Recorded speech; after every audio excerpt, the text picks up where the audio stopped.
Any problem, don't disturb, okay, understand? Emergency মানে আমার মা আগে না আপনার অফিস আগে মিয়া অফিস উড়াই দেবো কিন্তু মাথা গরম করলে আমি আসি নসন্দি কোথায় রাজশাহী বিভাগ ইংলিশ বলবেন না আমার সাথে মোহাম্মদ মাসুদ রানা ওরফে বাদশা নাম মনে রাখেন। আসসালামু আলাইকুম, গ্রামীণ ফোন থেকে নাবিল বলছি। আপনি কিভাবে সহযোগিতা করতে পারি? আপনি সহযোগিতা করতে পারবেন মানে আমি মোহাম্মদ মাসুদ রানা রূপে বাদশাহ রাজমিস্ত্রি আমি নরসিংদী থাকি। আমার টাকা তোলার সাথে সাথে আপনি কাটালেন আর আপনাকে আমি বাকি পাওনা তুলে দিয়ে তারপরে আমি ব্যালেন্স করে কথা বলি আমার মায়ের সঙ্গে কথা বলি কেন টাকা পাই না আমি এর কারণ কি কেন দেওয়া হবে না আমাকে আমি কি চোরটা না ডাকাত আপনার সমস্যা সমস্যাই তো আপনার সমস্যা any problem don't disturb okay understand আপনি যখন লোন লাগবে তখন লোন দেবেন এই নাম্বারে আমার মার সঙ্গে কথা বলতে হয় আমি লোন ক্লিয়ার করি তো আমাকে লোন দেবেন না কেন বলেন আপনি বলেন আন্তরিকভাবে দুঃখিত স্যার। আপনি কি ইমার্জেন্সি ব্যালেন্স দিতে পারছেন না? লাস্ট ইমার্জেন্সি মানে আমার মা আগে না আপনার অফিস আগে মিয়া অফিস উড়াই দেবো কিন্তু মাথা গরম করলে আমি দেশের নাগরিক না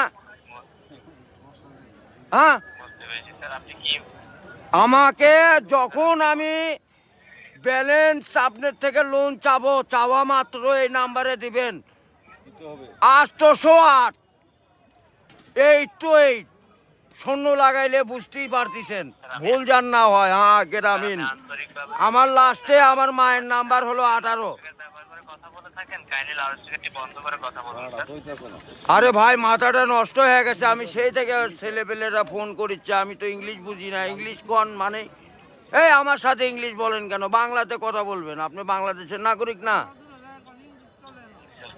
স্যার, কাইন্ডলি আপনি কোন সমস্যার সম্মুখীন হচ্ছেন আমাকে জানাবেন।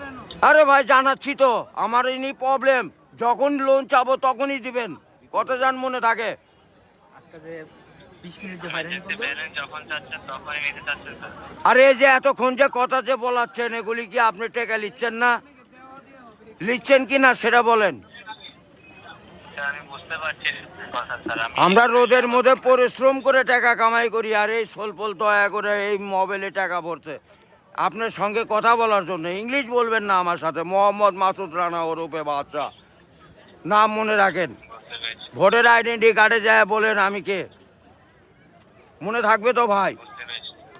আর লাস্টে দেখেন 18 নাম্বার আমার মায়ের নাম্বার ওটা আমার মায়ের সঙ্গে কথা বলতে হয় এটা কি আমি আসি নসন্দি কোথায় রাজশাহী বিভাগ বুঝতে পারলেন বুঝতে পেরেছি। হ্যাঁ আমি রাজশাহীতে আমার বাড়ি ঘর আমার কাছে কাগজপাতি সম্পূর্ণ আছে আমি কি দেশের নাগরিক না নাকি আমি কে বা কারা এখানে পড়ে আছি আমার কাছে কাগজপাতি নাই পরিচয়পত্র নাই একটু হাট বাজু করে দেন নেক্সটে যাতে এমন না হয়। এই লেস্টে জানে এরকম না হয় এটা প্রবলেম দেখা দেয় বুঝছেন বড় ভাই ইমার্জেন্সি আপনাকে ইমার্জেন্সি ব্যালেন্স দেওয়া হয় বলছেন স্যার। ও ভাই আমি তো ইমার্জেন্সি ব্যালেন্স পাই কাটাই তো দেই কিন্তু আমাকে দিবেন কোন থেকে মনে যান থাকে ভাই এইটুকুই বললাম স্যার বুঝতে পেরেছি স্যার। আপনার ব্যালেন্স যখন স্যার 30 টাকার নিচে তখন স্যার আপনাকে ইমার্জেন্সি ব্যালেন্স দেওয়া হবে স্যার। হ্যাঁ মানে চাওয়া মাত্র দিবেন তারপরে যদি বাকি না দেয় সেটা তখন তো বলবেন আমি তো এতদিন দিয়ে আসছি আর এখন দিব না মানে এখন তো দিবই আমি বুঝতে পেরেছি স্যার। জি যখন স্যার আপনার মেইন অ্যাকাউন্টের ব্যালেন্স অর্থাৎ আপনার মেইন অ্যাকাউন্টের ব্যালেন্স যদি স্যার 30 টাকার নিচে হয়ে যাবে জি। তখন স্যার আপনি ইমার্জেন্সি ব্যালেন্সের জন্য আবেদন করলে আপনাকে ইমার্জেন্সি ব্যালেন্স দেওয়া এ হবে। ভাই টাকাই তো নাই তার 30 টাকা কই পামো 1 টাকাই তো ফোনে নাই